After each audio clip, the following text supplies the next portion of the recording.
So it's Sunday around 12:30 in the daytime, obviously.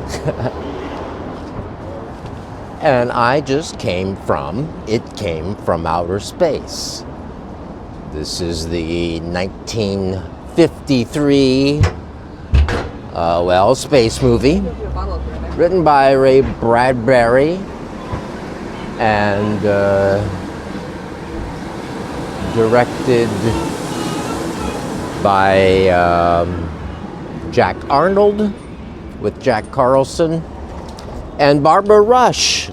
Turned out it was like, oh, who's this lovely woman who is in this lovely young woman in this movie? So it was Barbara Rush, it turns out, and Barbara Rush just died, like I think this week or something. So, however a billion years old she was. The movie is from 1953, which is, of course, 71 years ago. So, it was the first time I saw this movie, and it was pretty good, I guess. It was in 3D. That's why I saw it at 11 o'clock in the morning here on Sunday, because it was in 3D, and I thought, I'll go to a 3D screening of It Came From Outer Space, because the last 3D movie I went to was the second Avatar movie, and I didn't like that. Actually, I walked out. It was too much pyrotechnics of the bombing and the flashing and all that stuff, and I didn't like it, so I left. It kind of looks like me. So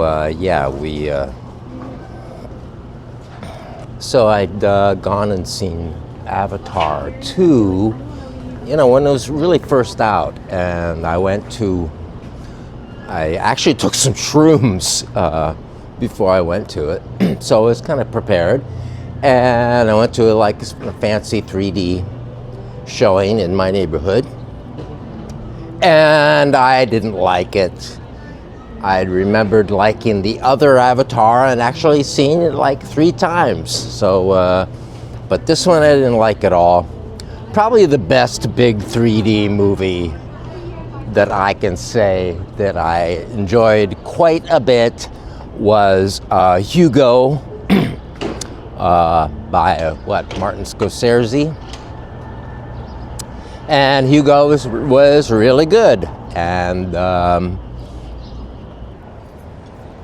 I saw a lot of 3D IMAX movies back in the day when they first came out, and this is shutter glasses with one lens goes off and the other lens goes off, and in conjunction with the screen. I haven't been to IMAX in a really long time. I don't know what sort of technology they are using now. Anyway. One of the first movies I saw that was really quite good, one of the best ones actually, of the short form 3D IMAX movies that used to play was this one, Siegfried and Roy. So Siegfried and Roy was this European, I think German, lion tamer magic act. These two handsome young dudes. It was sort of like a Liberace sort of scene. They were, a little bit, they were kind of.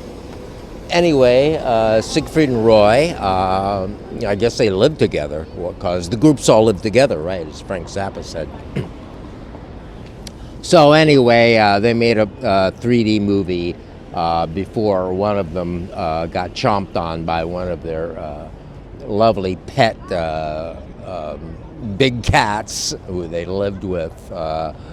It's kind of like Roar, the movie with, what's her name, Tippi Hedren, is that who the Roar one thing was?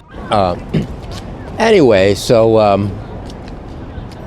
Siegfried and Roy, if they ever have a revival of 3D IMAX movies in your neighborhood, check out the Siegfried and Roy one, because it has a lot of special effects, multi-image things going on the screen. So it was pretty good.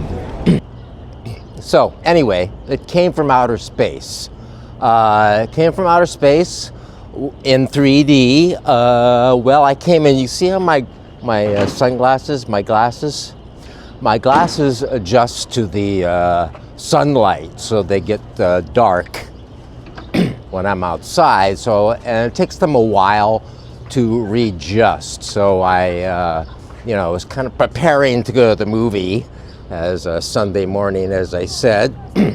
So I'd gone in to the movie, and probably my sunglasses had not completely stopped being sunglasses. So what I'm saying is the beginning of the movie looked a little dark.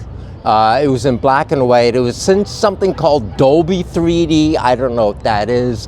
I could not see the projector hole, so I don't know if it was some kind of a digital split two projection thing. What exactly the technology was. See, I know a little bit about 3D film and other technologies because, well, I was quite interested in it like 20 years ago.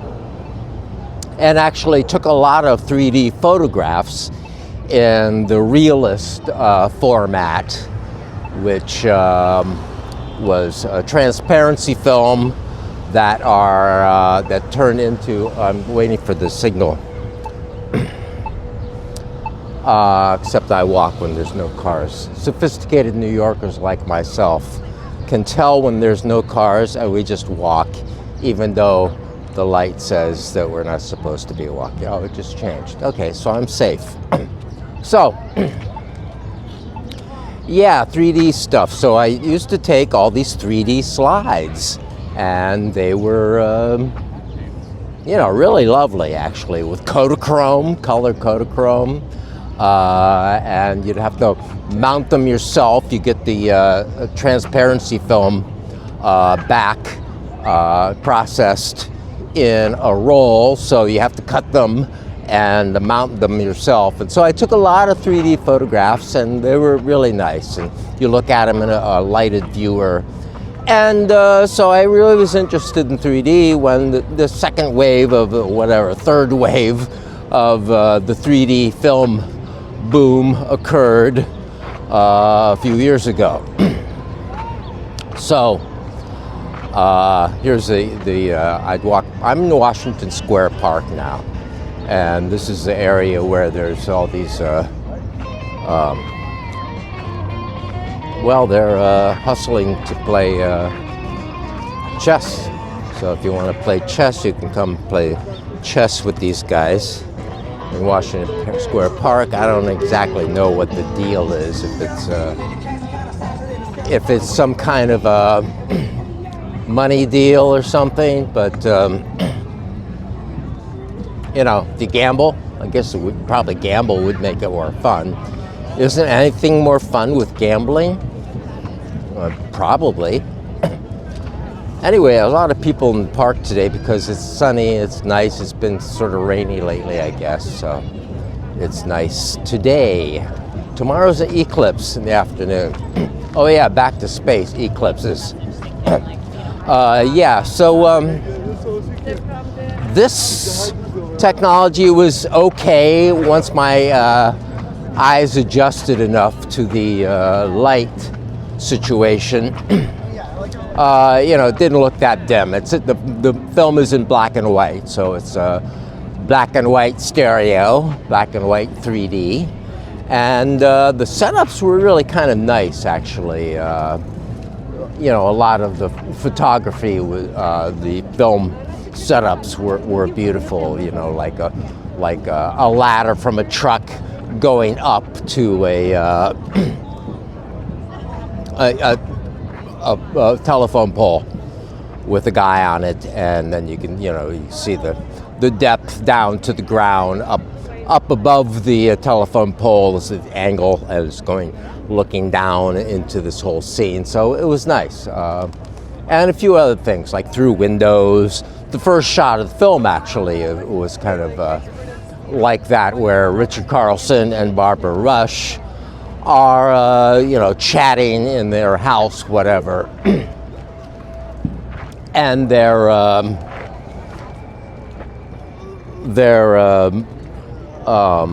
shot through a fireplace. It's one of these fireplaces that go from one room to another. So actually, I know somebody has a fireplace like that down in Pennsylvania.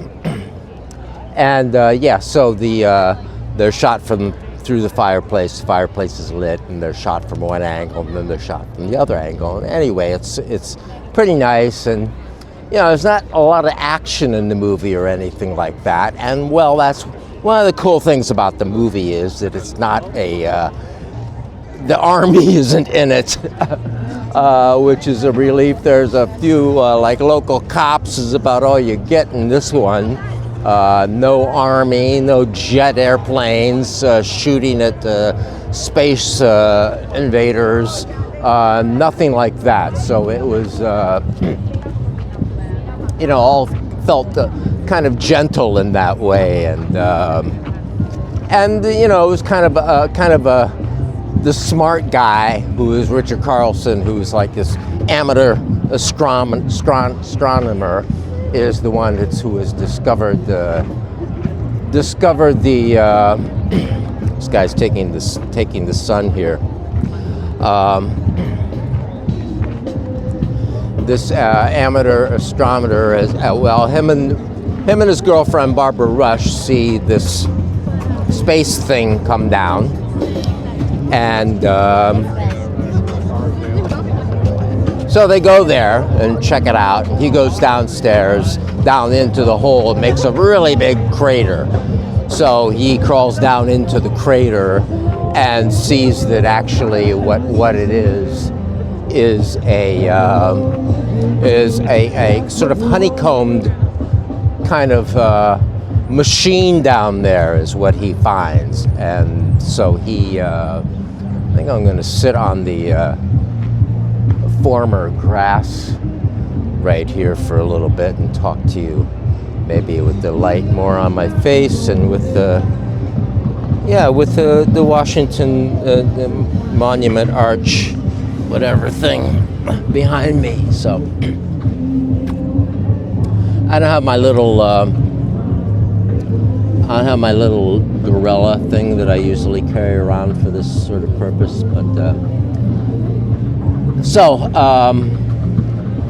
what goes on is there's no not really much shooting. I don't think anybody really gets killed in this movie. What happens is the space invaders have this kind of bubble eye, and they look at you, and you're surrounded by like smoky stuff, and then you get zapped.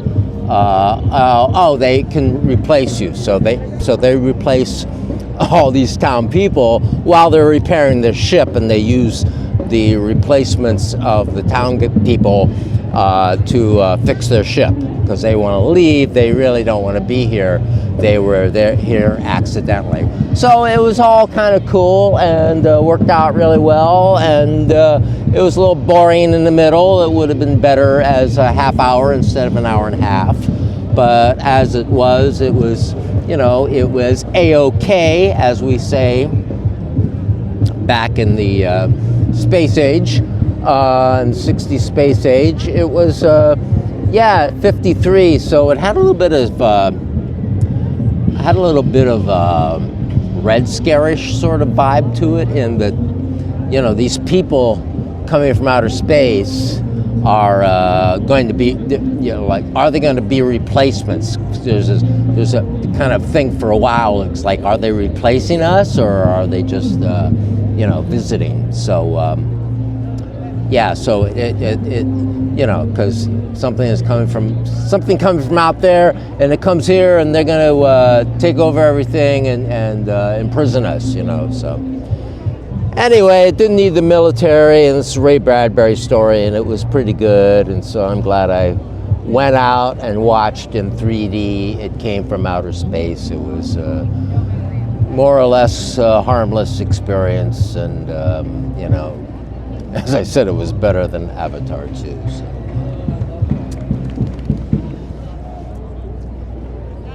This is a book review thing. I'm not supposed to be doing movie reviews.